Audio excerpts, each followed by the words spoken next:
Welcome back, everybody, to another Q&A with Dr. J. Dunn from My Happy Genes and GC. Today, we're going to talk about willpower versus biochemistry.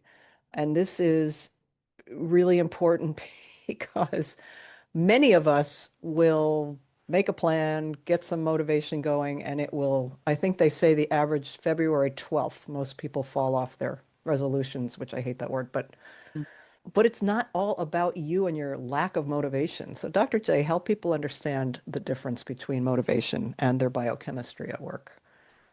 Yeah, this is a tough one to get through people's brains because we're so conditioned to believe that it takes willpower, and it does. I don't mean to discount it, but if you get your brain chemistry balanced, your biochemistry balanced, the cravings go away. And we've talked about this in the past, but it's funny because I just had an argument with my neighbor, not argument, I had a discussion with my neighbor who's hooked on sugar.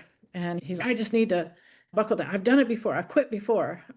And my dad, it was funny because he was a smoker. He'd say, quitting smoking is easy. I've done it thousands of times. But the reason that you crave is often because your body is not making energy out of its food. And the brain is the biggest consumer of energy. And when we run out of energy at the cellular level, the brain says, give me some sugar because it's fast energy. And so that's what we consider a craving. And we give in and we think, I have no willpower, I can't resist. And we blame it on ourselves. And so that's a tough pill, thinking Mm. that it's all our fault.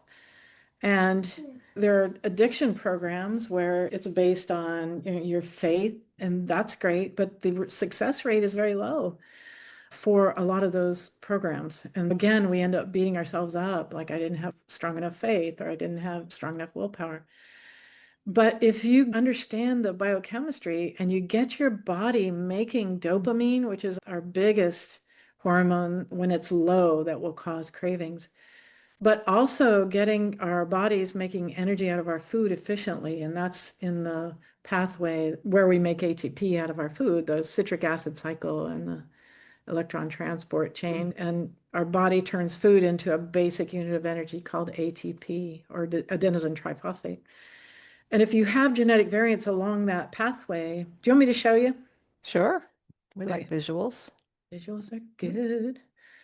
And I think we've talked about this pathway before, but essentially, our body takes glucose or sugars and then converts them into pyruvate and then into acetyl-CoA. Fatty acids also turned into acetyl-CoA. And then that pathway continues on down. You follow the arrows. This is the roundabout, the citric acid cycle. And then we come down through the electron transport chain and we make energy. But you can see anywhere you see a purple balloon here are areas where you could have inherited a genetic variant that can slow down this process. And it can back everything up from there and cause glucose to go up. Then our body secretes insulin and that pulls that glucose into the cell. And then it can drop our blood sugar too low. And then we crave sugar.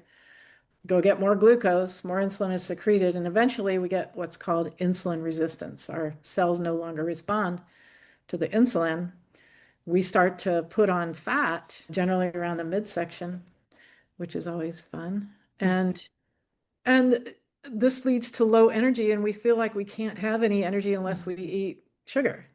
And that's what we call a craving. But if we get these pathways balanced, if we understand where these genetic variants are, if you have any genetic variants down here, there are certain cofactors that fire up those enzymes and get them working better. And so that we can make more ATP. And when you do that, the cravings stop. So you stop thinking sugar is even interesting. And I've had people say, yeah, I don't even really think about it anymore. Where it used to be my primary thought was, when's my next meal? When can I have sugar? I know I shouldn't, and I have to keep sugar out of the house, or I have to hide sugar, or whatever. We have to use our willpower. And it's the biggest belief to try to overcome for people. But once they feel it, once they also get their dopamine levels up, the cravings stop and they go, yeah, I just don't even want it anymore. And so that's the biochemistry versus willpower story. And I want to just mention that for some people don't really want sugar, quote unquote, but they want the carbs. They want pretzels, they want an extra bagel, they want, right? It's all sugar eventually. The starchy white carbs generally turn into sugar. Right. And when you're talking about the energy cycle, some people will make a plan to do more exercise.